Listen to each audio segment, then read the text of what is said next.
ಜನಕಲ್ಯಾಣ ಕಾರ್ಯಕ್ರಮಗಳನ್ನ ಹಮ್ಮಿಕೊಂಡು ಜನಸಾಮಾನ್ಯರಿಗೆ ದೊರಕಬೇಕಾದಂಥ ಅವ್ರನ್ನ ಮುಟ್ಟಬೇಕಾದ್ರೆ ಆ ಲಿಸ್ಟಲ್ಲಿ ನೋಡಿಕೊಂಡೇ ನಾವು ಮಾಡ್ತಕ್ಕಂಥದ್ದು. ಈಗ ಎಲ್ಲಾದರೂ ಮೈ ಮರೆತು ನಮ್ಮವರು ನಮಗೆ ಗ್ಯಾರಂಟಿ ಬರ್ತಾ ಇದೆ, ನಮ್ಮ ಹೆಸರು ಇದೆ ಅಂತೇಳಿ ಮೈ ಮರೆತು ಮನೇಲಿ ಕೂತ್ರೆ ಇವರು ಮತದಾರ ಪಟ್ಟಿಯಿಂದ ಹೆಸರು ತೆಗಿತಾರೆ. ಅದಕ್ಕೋಸ್ಕರ ಪುನಃ ಆ ಮತದಾರ ಪಟ್ಟಿ ನಡೆಯುವಾಗ ನಮ್ಮವರು ಸಹ ಪ್ರತಿ ಮನೆಗೆ ಹೋಗಿ ಯಾರು ಫಲಾನುಭವಿಗಳಿದ್ದಾರೆ, ನೈಜ ಫಲಾನುಭವಿಗಳಿದ್ದಾರೆ ಇಲ್ವಾ ಅನ್ನೋದನ್ನು ಕೂಡ ಮಾಡಬೇಕು ಅನ್ನೋದು ಮಾಡಿದ್ದಾರೆ. ಯಾಕಂದ್ರೆ ಮುಖ್ಯಮಂತ್ರಿಗಳು ಹೇಳಿರೋ ರೀತಿಯಲ್ಲಿ ಬಹಳಷ್ಟು ಜನ ಡೂಪ್ಲಿಕೇಟ್ ಹೆಸರಲ್ಲೂ ಸಹ ತೆಗಿತಾ ಇದ್ದಾರೆ. ಆದ್ರಿಂದ ಎರಡೂ ಸಹ ಅನುಕೂಲ ಆಗುತ್ತೆ. SIR ಅಲ್ಲಿ ಅವ್ರು ಮಾಡ್ತಕ್ಕಂಥದ್ದು, ಅವ್ರು ಯಾರು ಕೈ ಬಿಡ್ತಾರೆ ಅದನ್ನು ನಾವು ನೋಡಬೇಕಾಗತ್ತೆ, ಅವರು ಫಲಾನುಭವಿಗಳ ಅಲ್ವಾ ಅನ್ನೋದು ನೋಡಬೇಕಾಗತ್ತೆ. ಆದ್ರಿಂದ ಅದು ಡಬಲ್ ಕೆಲಸ ನಾವು ಸರ್ಕಾರದಿಂದ ಮಾಡ್ತಾ ಇದ್ದೀವಿ. ಡಬಲ್ ಚೆಕ್ ಲಾಸ್ಟ್ ಟೈಮ್ ಮಾಡುವಾಗ ನೀವು ಬರೀ ಆಧಾರ್ ನಂಬರ್ ಮೇಲೆ ಕನೆಕ್ಷನ್ ಅಂದ್ರೆ ಫ್ರೀ ಕೊಟ್ಬಿಟ್ಟಿದ್ರಿ ಆಧಾರ್ ನಂಬರ್. ಈಗ ವೋಟರ್ ಐಡಿ ಕೇಳ್ತಾ ಇದ್ರಿ, ಪಾನ್ ಕಾರ್ಡ್ ಕೇಳ್ತಾ ಇದ್ರಿ. ಅಲ್ಲಲ್ಲ, ಈಗ ಅವ್ರ ಹೆಸರಿದೆ. ಯಾಕಂದ್ರೆ 11 ಡಾಕ್ಯುಮೆಂಟ್ ಕೊಡಬೇಕು ಅಂತ ಹೇಳಿದ್ದಾರೆ ಎಲೆಕ್ಷನ್ ಕಮಿಷನರು, ಸನ್ಮಾನ್ಯ ಫೇಕು ಮಹಾರಾಜರು ಹೇಳಿದ್ದಾರೆ.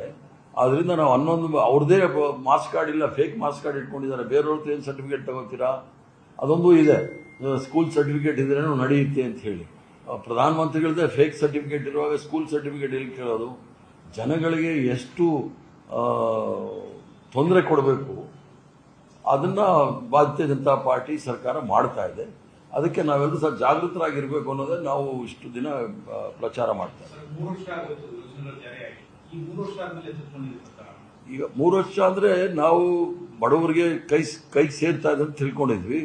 ಕೆಲವು ಗಂಭೀರವಾದ ಆರೋಪಗಳು ಬಂದಾಗ, ಕಂಪ್ಲೇಂಟ್ಗಳು ಬಂದಾಗ ನಾವು ನೋಡಬೇಕಾಗುತ್ತೆ, ಪರಿಶೀಲನೆ ಮಾಡಬೇಕಾಗುತ್ತೆ.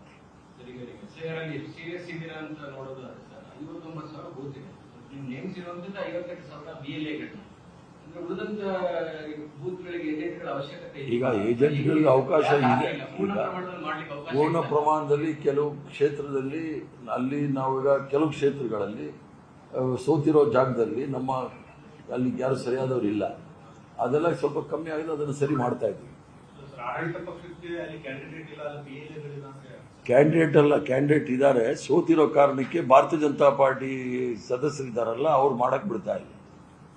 ಸರ್, ಈ ರಾಮ ಮಂದಿರ ಲೂಟಿ ಪ್ರಕರಣದಲ್ಲಿ ಕರ್ನಾಟಕ ಕನೆಕ್ಷನ್ ಇದೆ ಅಂತ ಈಗ ಇಷ್ಟು ದಿವಸ ನಾವು ಇಡೀ ದೇಶದಲ್ಲಿರೋ ಯಾವುದೇ ದೇವಸ್ಥಾನ ಎಲ್ಲ ಹೋದ್ರೂ ಕೂಡ ಚಪ್ಪಲಿ ಕಳ್ಳರಿದ್ದಾರೆ, ಎಚ್ಚರಿಕೆಯಿಂದ ಇರಿ ಅಂತ ಇದ್ರು. ಇನ್ಮೇಲೆ ಯಾವುದೇ ದೇವಸ್ಥಾನಕ್ಕೆ ಹೋದ್ರೆ ಹುಂಡಿ ಕಳ್ಳರಿದ್ದಾರೆ, ಎಚ್ಚರಿಕೆ ಅಂತ ಬೋರ್ಡ್ ಹಾಕ್ಸ್ತಾರೆ ಬಿಜೆಪಿ ಅವ್ರು ಬಂದ ಮೇಲೆ. ನಾವು ಹೇಳ್ತಾ ಇರೋದೇನು ಅಂದ್ರೆ, ರಾಮನ ಹೆಸರಲ್ಲಿ ಇವರು ಲೂಟಿ ಹೊಡಿತಾ ಇದ್ದಾರಲ್ಲ, ಇದುವರೆಗೂ ಯಾರನ್ನಾದ್ರೂ ಕ್ರಮ ತೆಗೆದುಕೊಂಡಿದ್ದಾರೆ? ಇಷ್ಟು ನಿಧಾನವಾಗಿ ಹೋಗೋದು ಯಾಕೆ? ಗತಿ ಸ್ಪೀಡಲ್ಲಿ ಹೋಗ್ತಾ ಇದ್ದಾರೆ, ವೇಗದಲ್ಲಿ ಹೋಗ್ತಾ ಇದ್ದಾರೆ. ತಕ್ಷಣ ಕ್ರಮ ತೆಗೆದುಕೊಳ್ಬೇಕು. ಇದರಲ್ಲಿ ಯಾರ್ಯಾರಿದೆ, ಎಲ್ಲಿ ಹೋಗುತ್ತೆ 200 ಕೋಟಿ ಅಂತೇಳಿ. ಅದು ಕರ್ನಾಟಕದವರೆಗೂ ಸಹ ಬಂದಿದೆ. ಕೆಲವರಿಗೆ ರಿವಾರ್ಡ್ ಕೊಟ್ಟಿದ್ದಾರೆ. ಅವರು ಗೋಹತ್ಯೆ ಕಾನೂನು ವಿಚಾರದಲ್ಲಿ ಬಿಲ್ ಪಾಸ್ ಮಾಡಿದ್ರು ಅಂತ ಹೇಳಿ ಕೆಲವರಿಗೆ ಅವ್ರಿಗೆ ಇದು ಕೊಟ್ಟಿದ್ದಾರೆ, ಅವಾರ್ಡ್ ಕೊಟ್ಟಿದ್ದಾರೆ. ಬಹಳ ಆಳವಾಗಿ ಅದು ನಾವು ಈಗಾಗಲೇ ಹೇಳಿದ್ವಿ. ಸುಪ್ರೀಂ ಕೋರ್ಟ್ ಜಡ್ಜ್ ನೇತೃತ್ವದಲ್ಲಿ ಇದು ತನಿಖೆ ನಡೀಬೇಕು ಅಂತ. SIT ಎಲ್ಲ ಸುಮ್ಮನೆ ಕಣ್ಣೊರ್ಸಕ್ಕೆ, ಯಾವುದಾದ್ರೂ ಒಂದೇ ಒಂದು ವಿಚಾರ ಮಾಡ್ತಕ್ಕಂಥ ಸಂಸ್ಥೆಗಳು ಭಾರತೀಯ ಜನತಾ ಪಾರ್ಟಿ ನಾಯಕರನ್ನ ಮಾಡಿದ್ಯಾ?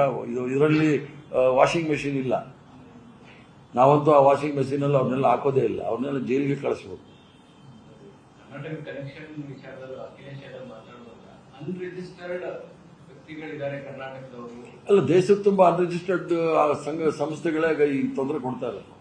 ಅದನ್ನೇ ನಾವು ಹೇಳ್ತಾ ಇದ್ವಿ, ಎಲ್ಲರೂ ಸಹ ಸಂವಿಧಾನದ ಚೌಕಟ್ಟಿನಲ್ಲಿ ಎಲ್ಲರೂ ಸಹ ನೋಂದಣಿ ಮಾಡ್ಕೊಳ್ಬೇಕು.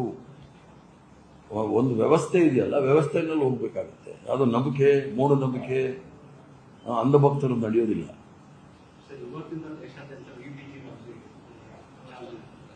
ನೀವು ಕೂಡ ವಿರೋಧ